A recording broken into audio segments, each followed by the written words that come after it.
Hey y'all, I'm Derek and welcome back to 31 Days of Found Horror. So the last 2 days have been kind of rough. Let's see if we actually get something good today. This one is from a channel called Scream King and it's called Room 441. So it's actually feature length. Hopefully they're able to do it right.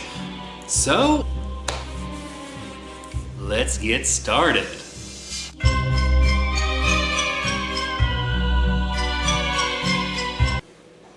Well, that was a complete waste of time, but I am determined to make this one enjoyable because I feel like yesterday's was not actually that enjoyable. So here we go. So it starts off with two guys and they're planning to go to the Congress Hotel in Chicago, Illinois to investigate paranormal activity because apparently this is what they do. I'm not quite sure about that considering what we see later. I think they might just be vloggers. And so they're at one of the guys' house and they're learning the provenance of the Congress Hotel. Apparently it's considered one of the most haunted hotels in America, and the specific room they're going to is supposed to be very haunted. If it's like a peanut M&M of hauntedness, the room they're staying in is the Peanut. Actually, I'm not sure if the Congress Hotel is a real place and if it's considered haunted. Let me uncheck that real quick. Okay, apparently it is because I literally just pulled up the exact same website that they pull up in the movie. All right. At least they did research. Thank goodness. So they explained that they have spent $250 for one night at this hotel. That's not including airfare because they live in like Iowa or Indiana or something like that. I don't know. One of those I places. They're literally taking a trip for one day to investigate this hotel. And then they get to the hotel. And here is my dramatic interpretation of most of the movie. See this television? It's really creepy.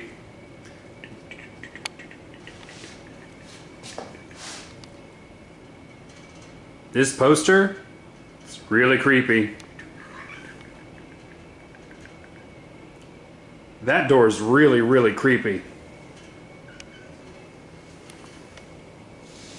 See this cat? It's really creepy. Yeah, that's all they do. They literally spend a good 45 to 50 minutes doing nothing but walking around this hotel over and over again, talking about how creepy it is. This is a good example of the old adage, just because you say it so, don't make it true. When they first get into the room, they are recording, and the main guy, the guy with the camera that we always see, is talking about how when they came in, the TV was on, which was weird because the remote had no batteries, so they had to figure out how to turn it off later. I'm like, okay, all fine, whatever. When they leave the room, they set up a Ouija board, because of course they brought a Ouija board, because why wouldn't you bring a Ouija board? Just don't bring that evil near me. They start walking around. They go to this room called the Gold Room, which is supposed to be really haunted, and it's boring. It's literally 3 minutes of a dark room. They're looking at darkness. They're looking at darkness and talking about how creepy it is. And then they go out into the light again, which stunned my eyes. I was like, oh my goodness, there's actually light. Oh Lord. The weirdest thing was that they went one way behind the room and they saw a bunch of tables and chairs just lined up, like prepared to be used. And they're like, wow, this is really creepy. I'm like, no, it's not. It's called a staging area. That's where you put things before they go out so that they're all in the same place. Oh my goodness, I know organization is very, very scary. I mean, look at my house. This is not organized. The cameraman had a really bad habit of holding the camera sideways. So he's filming on his phone, holding a selfie stick. And so it doesn't automatically reorient. It's just walking, then he puts the phone down, and you either see the floor or you see the wall, and it's sideways. That's not considered style, my dear. That is considered poor camera work. They keep walking, they keep saying it's creepy, and I literally thought to myself, oh, I see how this movie is going. You're going to confuse padding for tension. Just because you're drawing something out doesn't make it tense, it makes it padding. Then they go to the north tower of the hotel. They say this hallway has been said to look like the hallway from The Shining, and it doesn't. Obviously, they've never seen The Shining, but you know what? They're young. Unless you've actually seen the movie, you don't know what it actually looks like. That's like the most basic thing I've ever said, and it is so true. If you haven't seen it, you don't know what it looks like. And for most of the time, the only sound you hear is the sound of flip-flops, because one of the guys is wearing flip-flops, and there's no one else. You either hear the sound of flip-flops, or when they pass by the lobby, you hear a lot of people talking at the same time, which is normal for a lobby. So they go down a hallway, and they pass by a concession room, you know those? And they hear something, and they're like, you hear that? And I'm like, yeah, you hear the ice machine. Literally, the ice machine is right there. Don't try to play it off like it's something spooky. It's an ice machine. You've been in a hotel before, right? And then they go up to the 12th floor and walk around, and they just say it's creepy, it's creepy, it's creepy. Every time this guy says it's creepy in this movie, take a shot. Trust me, you'll black out by minute 45. And then they finally go back to the room. At this point, the guy with the camera says, everything that actually was spooky happened off camera. You mean you literally had me watch 20 minutes of you guys doing nothing but walking, and then when all the interesting stuff happened, the camera was off? Oh yeah, I forgot to mention when they first got to the room, camera guy is like, so to show you how evil this room is, they actually have a Bible in the room. I'm like, it's a Gideon Bible. They're in every hotel room. Whether you want it or not, there's a Gideon Bible.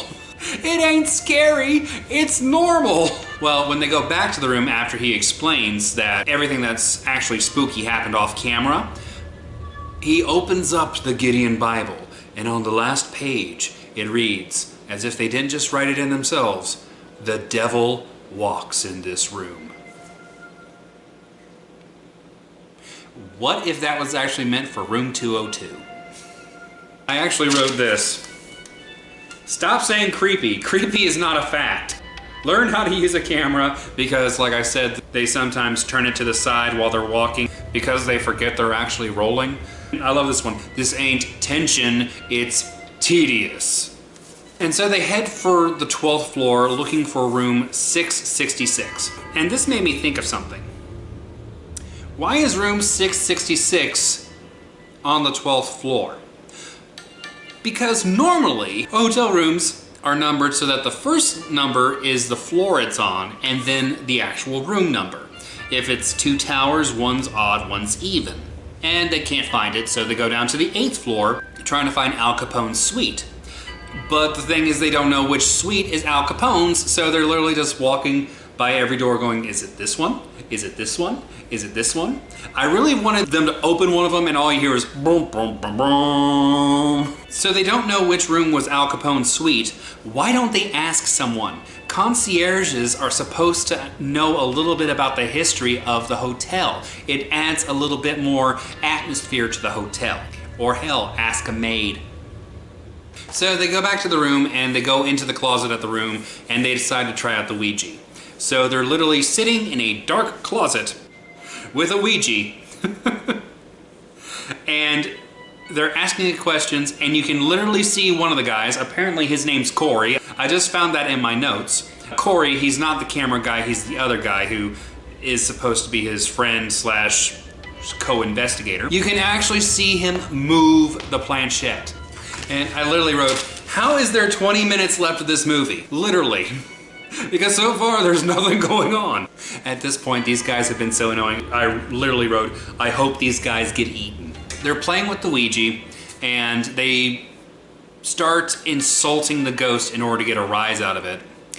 And that really doesn't work because it's obviously just Corey pushing the planchette. But Corey, remember, Corey is the guy who's not the camera guy. He starts feeling sick, so they decide to stop.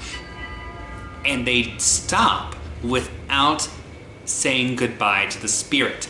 Okay, I don't mess with Ouija boards, but I know this. You have to bade goodbye to the spirit. That's like rule number 1. You greet the spirit and you say goodbye to the spirit to know that they can go away.